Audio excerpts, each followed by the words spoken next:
حضرت بابا فرید شکرگنج رحمۃ اللہ علیہ علم کے بارے میں فرماتے ہیں. اب جب یہ قصہ نکلا ہے تو میں اور تشریح کرتا چلوں تاکہ اچھی طرح پتہ چلے کہ جن ہستیوں کو ہم نے صرف چند رسموں روایتوں کے اندر بند کر کے دیکھا یا کسی خاص اینگل سے دیکھ کر ان کو ایک زاویہ بنا دیا اور ان کو دیکھنے پڑھنے سننے کے لیے ہم نے جو اس وقت معیار قائم کر دیے ہیں وہ کتنے محدود ہیں.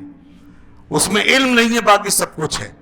تو آئیے ذرا دیکھیے علم کے حوالے سے ان کی وسعتوں کا عالم کہ بابا صاحب یہ فرماتے تھے کہ لوگوں کو اگر علم کی قدر و قیمت کا اندازہ ہو جائے، یہ ان کے ملفوظات میں ہے، فرماتے تھے لوگوں کو اگر علم کی قدر و قیمت کا اندازہ ہو جائے تو سارے کام چھوڑ کر علم کے پیچھے لگ جائیں. یعنی اندازہ کریں یہ کتنی بڑی بات ہے کہ اگر علم کی قدر و قیمت کا اندازہ ہو جائے تو سارے کام چھوڑ کے علم کے پیچھے لگ جائیں. تو یہ صوفیہ جو تھے یہ کہیں بھی علم کے راستے میں رکاوٹ نہیں بن سکتے تھے.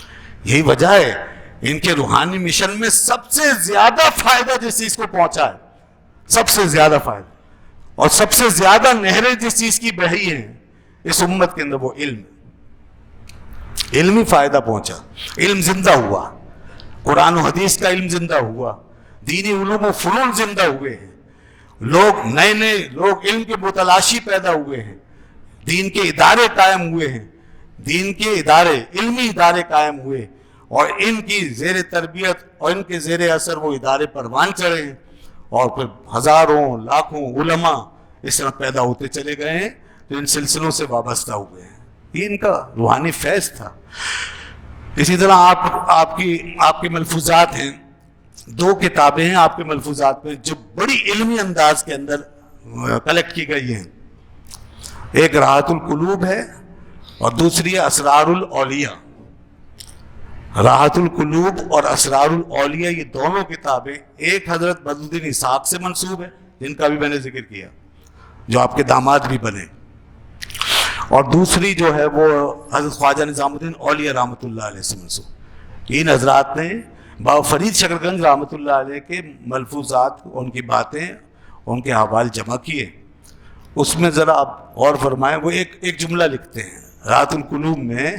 وہ فرماتے ہیں علم بزرگ تر، علم فاضل تر از جملہ عبادت ہا، نماز و روزہ و حج از جملہ عبادت ہا، نماز و روزہ و حج. کہتے ہیں علم جو ہے وہ تمام عبادتوں سے افضل ہے، نماز روزہ حج تمام عبادتوں سے افضل ہے. اور آگے فرماتے ہیں اللہ سے نزدیک ترین عمل علم ہی ہے. یعنی علم پہلے ہے، اس کے بعد پھر یہ سب چیزیں ہیں. یہ علم کی کو بنیادی حیثیت پیش کر رہے ہیں، اس کی اہمیت بتا رہے ہیں وہ کہ علم اتنی اہم چیز. آپ خود اپنی خانقاہ پہ درس دیتے، باقاعدہ درس دیتے تھے.